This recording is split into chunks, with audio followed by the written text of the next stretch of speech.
including go-to-market strategies, direct-to-consumer, and business-to-business. Throwing light on this, we will have expertise of Mr. KUNAL KOCHAL, Associate Director of Revenue and Growth at Zepto, Mr. AMBARIS, SIKARWAR, Business Head at Zigli, and Mr. SHUBHESH, founder of BOEL Pet Care. This session will be moderated by Ms. MONARCHA of Monarch Web World. Introducing our moderator to this session, we have Ms. MONARCHA, founder of Monarch Web World, a leading data-centric digital marketing agency, and she's here to transcend boundaries and deliver cutting-edge solutions.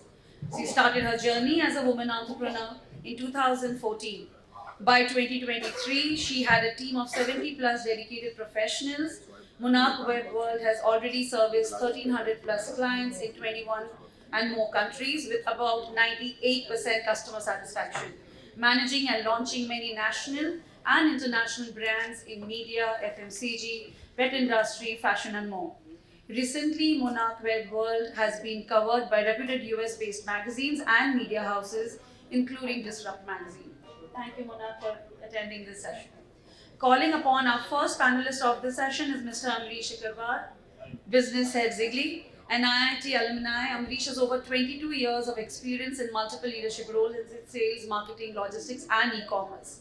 Of this 22, 12 years of his prime career he has given to pet care, building brand Zigli from scratch, right from its stage of conceptualization to now being India's third biggest brand in the omni-channel portal.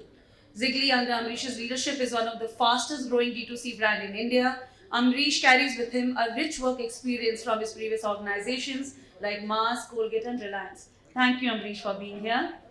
Our next panelist is Mr. KUNAL KOCHAL, Associate Director of Revenue and Growth at Zepto, and he handles the revenue function for processed foods, beverages, frozen and pet care category at Zepto. With over 7 years of experience spanning across automobile sector and tech startups, Mr. KUNAL is an MBA graduate from NITIE Mumbai. Thank you very much, KUNAL, for attending this session.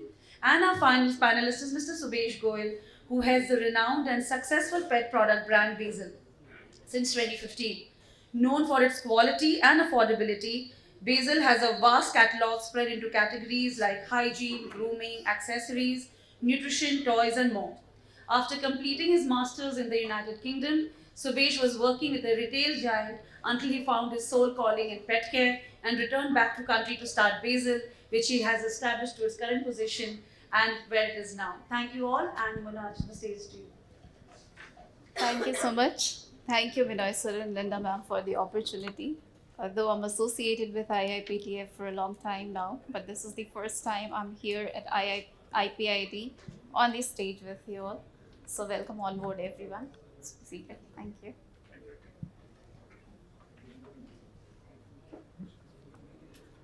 So definitely we are here to discuss the D2C go-to-market strategy for the D2C brands. So I'll go ahead and begin my first question with AMBARIS.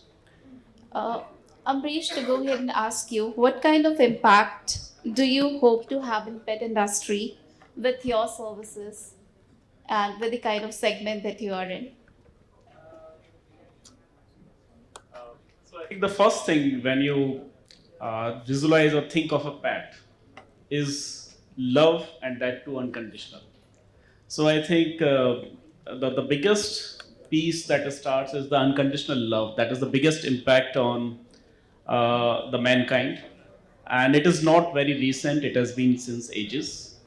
It's just now more evolved and developing as of now. So that is the kind of the beginning in India, if I have to say that way. So it is just the beginning, and it will have a very long way to go ahead. And the industry is just in a very nascent stage as of now. Good to see that a lot of new entrepreneurs are entering into this industry. Earlier, there used to be just pet food companies, and they are actually bringing in a lot of different value addition to the life of a pet. So if you look at, it was just earlier the basic needs, which was the food necessities. Then now it is evolving to how you can add more and more value to the life of a pet, the way you can add value to the life of your child. So right from training, grooming, then taking care of, educating even, right? So all these changes are amazing, and I see a humongous growth going ahead, both not only in terms of the food, what has been mentioned earlier, but in different aspects of this category as well. Definitely makes sense. The entire industry is just not about food, but it complies of multiple other sectors also. Coming on to Shubhas. Shubhas, I would like to understand from you about the customer journey and acquisition. So, if you can explain the entire customer journey from the acquisition till the customer satisfaction, what are the important aspects from your point of view that as a brand you should be like sharing with people that they must do in the initial stage of their businesses, I would say? So I think like sharing my journey and how we build the products is first obviously understanding the consumer, what they would need, and the need can be anything. Like nowadays humanization of pet industries is leading and contributing to a lot of new products that are coming into the industry. Like as sir is selling on their platform, like they have beer for dogs, there's wines for dogs, there's pizza for pets. So like now the customer is like they want to explore what's next for my pet. Like we recently launched ice cream like a premix for pet. So first for brand owners, for people who want to do first, I think the most important part would be communication. How your product communicates with the customer about the need that they want and how your product stands out and how it can end into their household. Then second is about obviously packaging is first, but quality is the most essential item and the most essential ingredient of a successful product.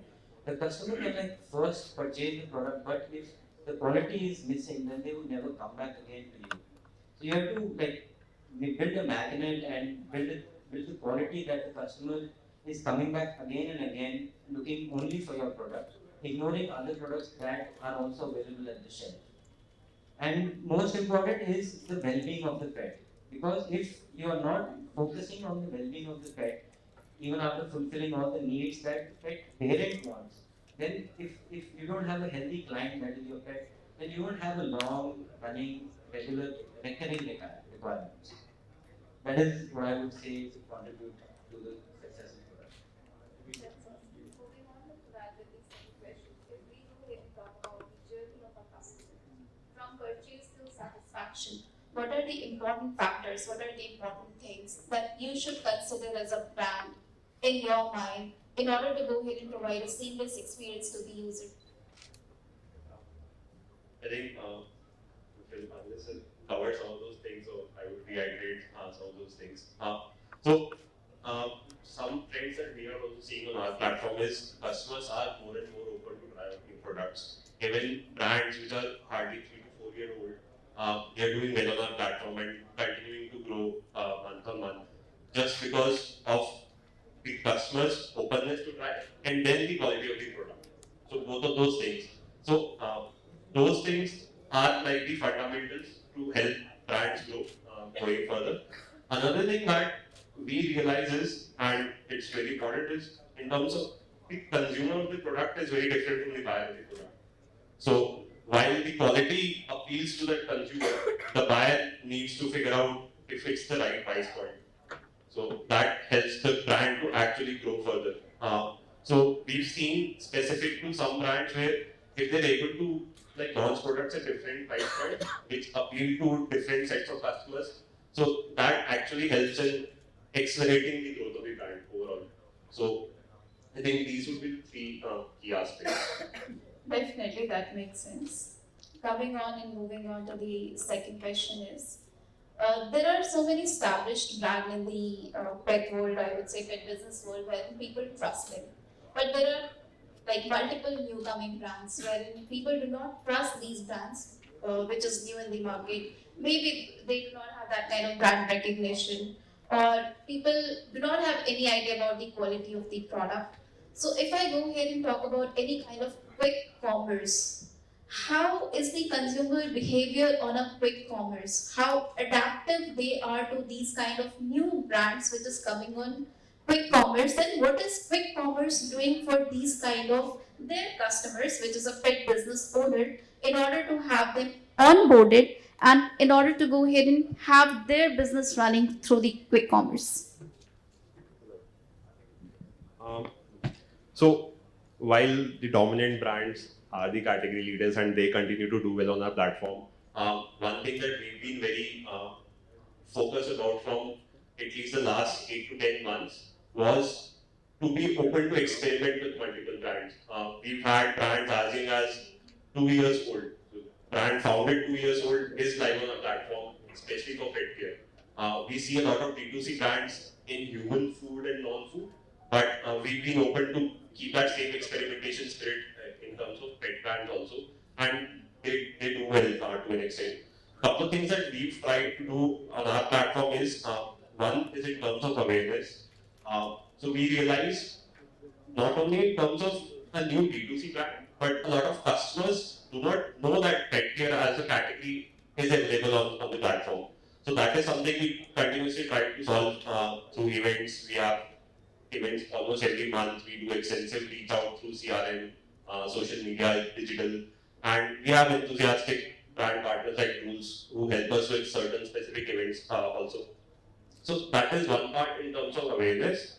The second part for us would be just to figure out how long does a customer take to actually get onboarded to a category. So let's say for a normal munchies or biscuits category, it would take, let's say, 5 orders for a customer to retain to that platform. For pet care, it's actually faster than that. It's actually 3 to 4 orders. So how do I focus on that journey of the first 3 to 4 orders of a customer to make sure that they're having the right experience, they're getting the right price, they're getting the right product delivered in the right time, etc. So that they're able to retain onto our platform.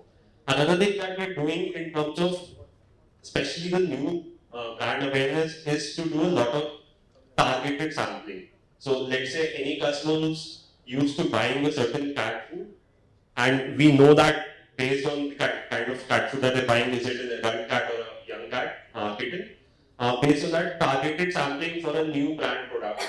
So that customer gets a free sample, they're open to try it, and if it works well, they come back on the platform and buy again. So I think those are a few of the things that we actively do month on month to drive awareness and growth. So adding on to it, you're trying to remarket different list and segment that is coming onto your platform in order to go ahead and give the customer again like a repeat buying experience. Is that correct, right? Okay, perfect. So moving on to Amrish.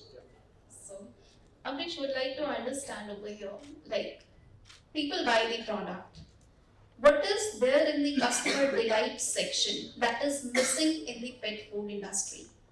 What is there wherein people are, like I would say brand owners or companies are not paying attention to post-sales service? What is the missing area in the segment over there? Let me not identify first the missing area. I think let me speak about why certain brands get established and certain brands fail. So it's actually, the first thing is the trust and the authenticity. If the brand is able to deliver the quality with the trust and the authenticity, then actually they're not missing anything. Then the brand will keep on building over that. But the missing piece is, again, can be the communication also. So you might have built a good brand, good quality product, but if you are not communicating clearly to the customer in a very simple and authentic manner, right, then that can be the missing point. The missing point can be the data-centric approach. Because in today's world, what is happening? Even with the D2C, and let me rephrase again, it is not to be D2C, it has to be C2C, connect to customer. The reason being is, if you are connecting to the customer, because the ability of D2C or a C2C is that you have the ability to connect, communicate to the customer, be agile, what they are looking for, value add to them, right? Follow up with them, solve their problems, what are they actually looking for, and the needs, But at the same time, be honest with them. If you think that the today's customer is not aware, that it's a myth, that you are actually fooling yourself. So the missing point is if these like say missing on the communication, missing on the right methodology in terms of connecting with the customer, using the data. These are the, in my opinion, are the missing points. Definitely, that makes sense. There has to be a balance between acquisition and customer retention and providing a post-sale service also. So, if you're honest to the customer, even post-sales, giving them the right set of information about the requirements, if the service is good, if the communication is good, the retention of the customer remains with the brand for a longer duration. Despite being the It's actually difficult to acquire a new customer than retaining a customer. It's five times more expensive. So it's always better to ensure that your customers whom you have acquired, they are with you and you serve them well. Now, coming on to Subhas, I would like to ask you about the quick delivery option mindset that has raised in the users right now, especially in the pet parents, wherein they want things faster. They have a problem, they want everything quick. So, what is the kind of tech, or I would say delivery, or I would say logistics, how you're catering these kind of challenges, wherein you're able to go ahead and cope up with the mindset of a pet parent to get anything in no time? I think, firstly, I am personally a little kind of off the topic of quick mile delivery because it's a little, we risk the rider because he's urgently running, jumping signals and all, but still keeping, to your point, I would say like for us, like to be participating with the facilitators like Zepto, Blinkit and all, who are doing the services by building dark stores everywhere, say in a radius of 5 kilometers and all, where they're fulfilling and they already have a platform. It's just for us, it just kind of makes it easier to reach the customer. But still, I think in pet care that the race of getting product in like 10 minutes, 15 minutes is not there because people like they have to feed food twice a day, so they have the timeline to get food as a backup. But still, obviously, now we are all used to the convenience and the facilities.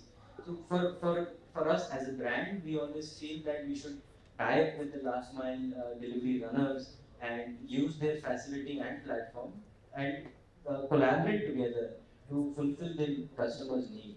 And if we are there with them, then obviously it's a benefit for the brand as well because they get the preference over the other products available everywhere.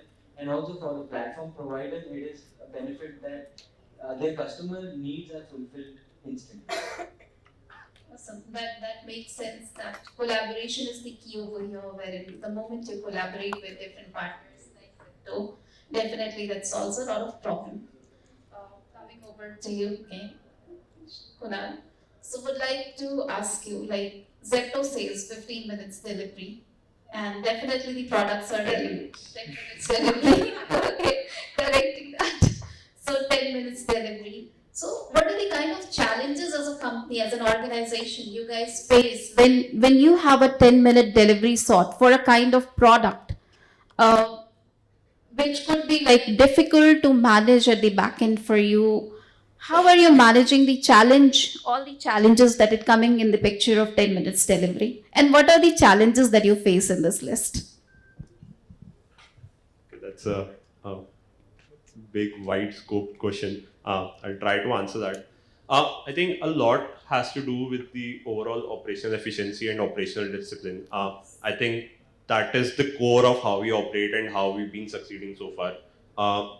Right from what to order in terms of what to stock at my warehouse, how do I replenish it at a timely manner across 200 plus dark stores across the country, where do I place it within my dark store so that when an order comes in, the packer is able to pick up that product in the fastest possible time. Should I be placing the fast moving products closer to the packer and then otherwise. Um, and then exactly what geographic location or what geo or what catchment area do I cover? And where do I place my dark store in that catchment area? I think those are all the factors and challenges that we deal with on a daily basis. What we try to look for is excellence in each of those. We succeed in some, we fail in some, we keep iterating on most of these. But I think that's the crux. So in terms of how we select our geographic location, it has to have that density in terms of orders and demand. But we're also very keen to understand that the delivery or the movement time, the last mile time, should not be more than 5 to 6 minutes for a normal rider in normal circumstances. So even if there's traffic, it adds on to a couple of 2-3 minutes, but the rider is able to get there. And increasing density of our stores across the cities, I think that time is further going down. But yeah, those would be some of the things that we deal with. Adding on to one more question to this, how is technology helping you in making this process faster or smoother? I think technology is the backbone of how we are able to pull it off, whatever we are able to pull off. Both our co-founders are CSE program dropouts from Stanford, and they actually wrote the first algo on how do we figure out on each of these key aspects. So when I say where do you place a product within a dark store, it is all algo driven.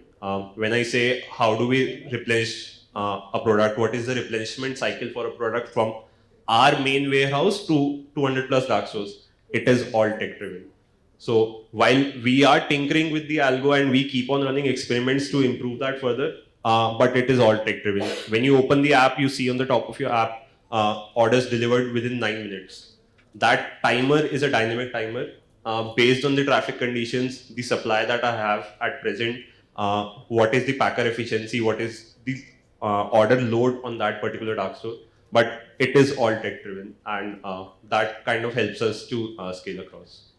Perfect. Thank you for answering the same. Though we completely understand that these technologies are tech driven, and we wanted to hear it from you that yes, it is completely taken care of using the technology, using the systems, which is at the backbone in order to go ahead and drive it in the right direction. Coming on to Shubhas, I would like to know more from you about when you have to go ahead and deliver the things to the people, when your customer acquisition is correct, when things are going in the right direction. How do you think you can go ahead and think about any kind of delight section? We have not been speaking about the customer delight section over here. So what is your opinion on the customer delight, and how would you like to go ahead and add on to it, add things on to it? I think the first factor of delight is everyone loves freebies. Like whenever anyone orders something, if there's something extra than the order, it's like wow moment, and the enjoyment factor is there. So I feel the delight is like as they have mentioned in the talk, they are giving trial packs for new customers to acquire new brands or to kind of felicitate and convert them to a newer product and kind of even increase their shop cart. So even like with us, what we do, like for example, on our e-commerce orders, we add some small samples. Like say for example, in our order, if someone is ordering a shampoo, we add a cologne. Someone is ordering a treat, we add a biscuit. And then so similarly, like if someone is adding a cat product, so we add a cat treat as a tag. So firstly, the delight is there that they're getting a freebie, and secondly, we are trying to keep them within our product umbrella. Like giving them one product additional, and if their pet accepts it, then the customer is ready to buy it again. So that kind of enhances and increases our sales because we are doing a 1+1. So with that, the customer next time they will definitely think back about it and add to their cart. Because I think in pet industry, the acceptance of pet is something which once cracked becomes something very essential. And if the pet has accepted it, then obviously it is like one challenge achieved, and then next is just to fulfill and keep on filling the need and the demand. Definitely. Thank you for adding on to it. Now coming on to Amrish. Amrish, I would like to know from you any kind of notable challenges or obstacles that you have faced while developing supply chain distributions or any kind of regulatory hurdles that you face during the phase. So, look, supply chain distribution, when you come or think in setting up a Ziggy-like kind of an ecosystem, the first thing in my opinion is the team, right? So, getting the right team in place, be it supply chain or somewhere, is the crucial.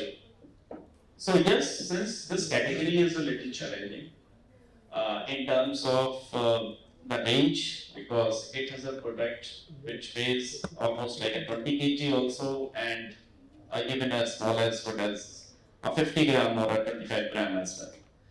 So another challenge that comes to is the packaging, right? How to ensure that you are sustainable, how to ensure that we use the right kind of packaging material, which doesn't add anything to the environment, but actually is more sustainable in nature. That's the second biggest challenge to ensure. The third biggest challenge is in terms of the value chain, the supplies. Because to send a 20 kg bag, right, is a different kind of a challenge, and to send a 50 gram of cake is a different kind of a challenge, right? The last point is because we are serving all over India as well, right? And we have started from Delhi, so it becomes really challenging to serve a customer who is sitting in Coimbatore or in Nagpur the very next day. Now the customer expectations is 10 minutes. So compared to that, the very next day is also equally challenging. How to ensure that their expectations with the Amazon and all that things, it's good that customer expectations are rising, and so are the challenges to us as well. Thank you for answering the same. Definitely, especially young people like me also, I need things faster. So yeah, 10 minutes is something that we would expect things to reach out to us. So yeah, and one more question I would like to ask you. What are the kind of regulatory hurdles that you face in the supply chain? So regular hurdles are, in fact, though in last couple of years, with good quality of fruits, good quality of new entrepreneurs also entering into ensuring a good supply chain, creating a good value chain end to end. So a lot of problems are getting solved, but the biggest problem in India is still the distances. India is a vast city, and actually it creates a lot of challenges in terms of that. So we are looking at opening more and more warehouses in multiple places or tying up with 3P. So that can solve us the hurdles of how we can serve customer better. And at the same time, the technology is helping us in terms of getting the feedback from the customer, because Indian customers not only expect that he has to be served within minutes, but at the same time, they have that tendency of paying later on. I mean, though it is changing, but yes, that is again big hurdle that we are facing. The customer tends to, okay, I will receive the bag and then I will pay you.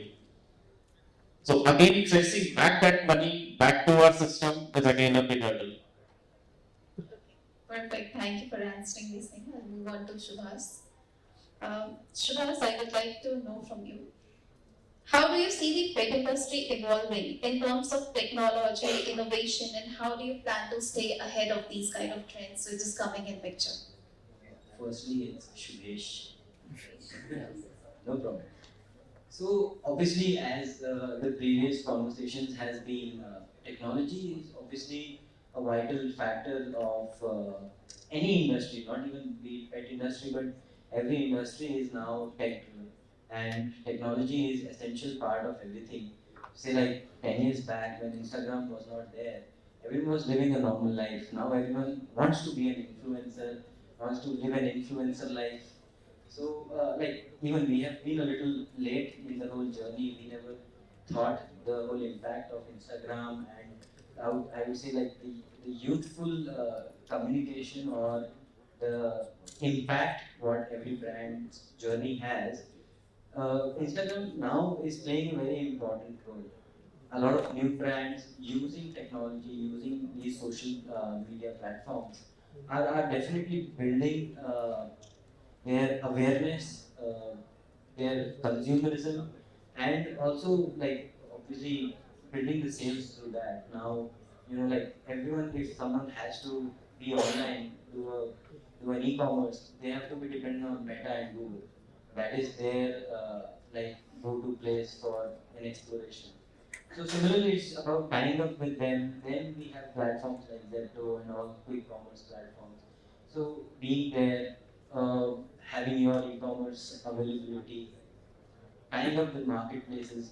I think these all are the tech uh, enhancements and collaborations that any brand can utilize and reach to the end consumer and kind of fulfill the whole vision of being in every pet household.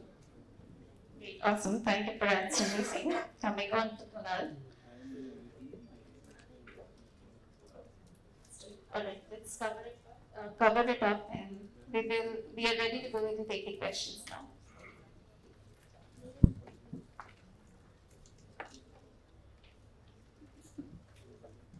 So, no questions? Let's cover it up. Thank you so much, everyone, and for being here. Thank you very, very much. We can't deny the convenience that we derive from our quick commerce. Yes, okay. So sorry, I missed. Am I audible like that? Yeah. So hi, thank you all. Hi, good afternoon. Thank you all for the session. I am, as an entrepreneur, asking this question. We in the last session have talked a lot about food. In this session, we definitely talked about Zepto coming up and some quick commerce helping. But I also wanted to ask two questions in this respect. Where do we see the future? Do we see any new segment altogether apart from food, grooming, hygiene coming into the picture? Is there somewhere pet industry as a service missing out? And second thing, if something on the terms of service if we talk about, what are the key ingredients? We do understand like product do have packaging, pricing, look and feel, but if there is a service industry coming in the pet, what would be the key ingredients to make it successful? Thank you.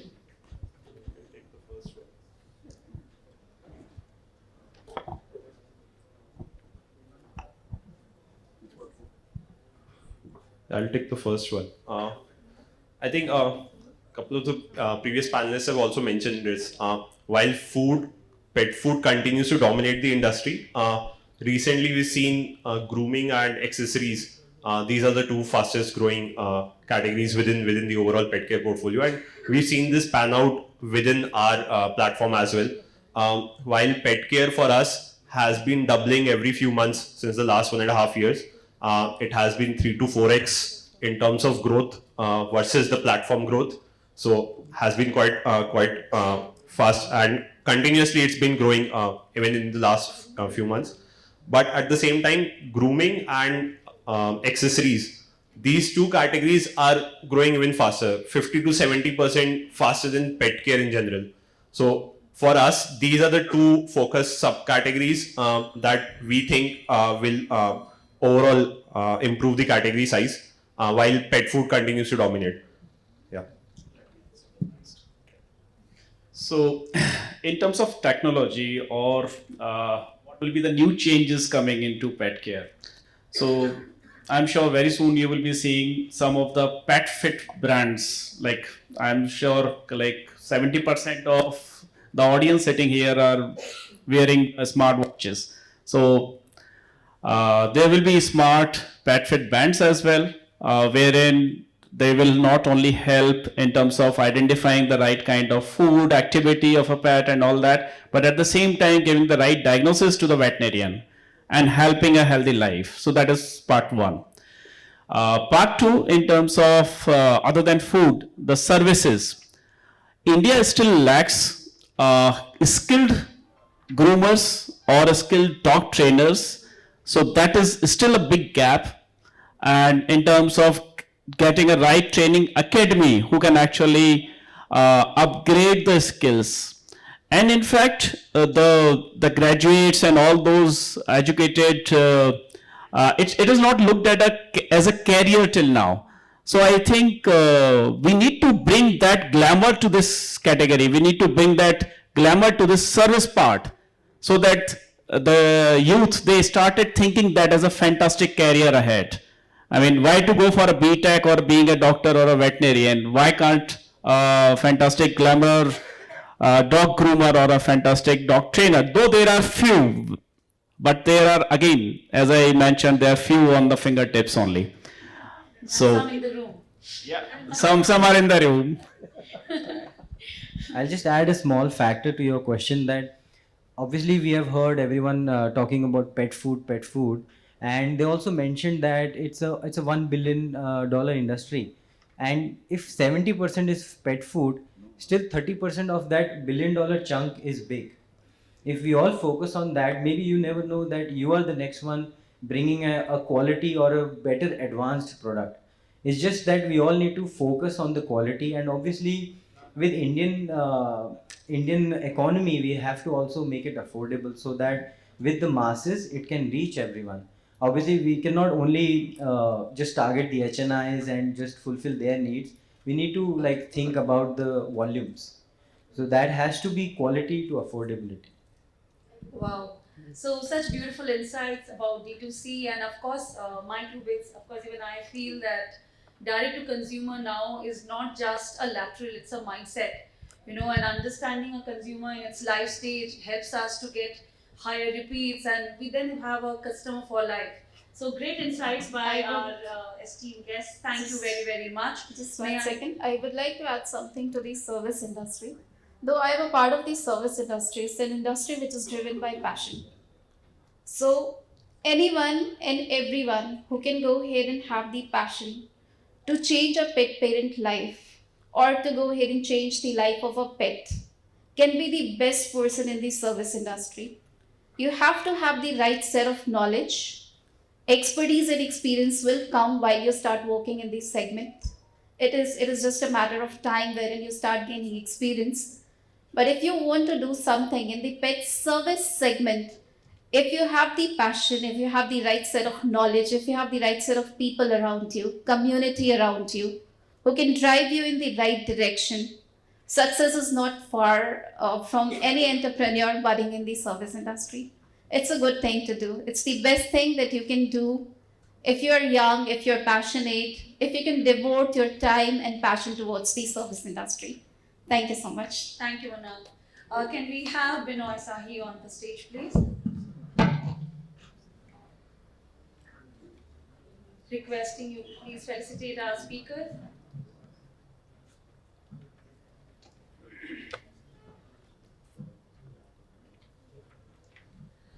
A memento for Mr. Ambish. Ladies and gentlemen, please a round of applause for them.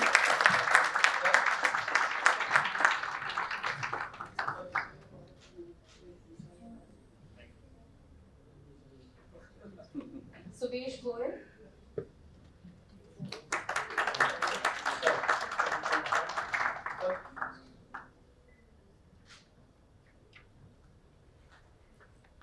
Mr. Kunal, could you please come to the center stage? We missed the memento because there was a little bit of mishap, but yet, thank you very much for gracing the platform.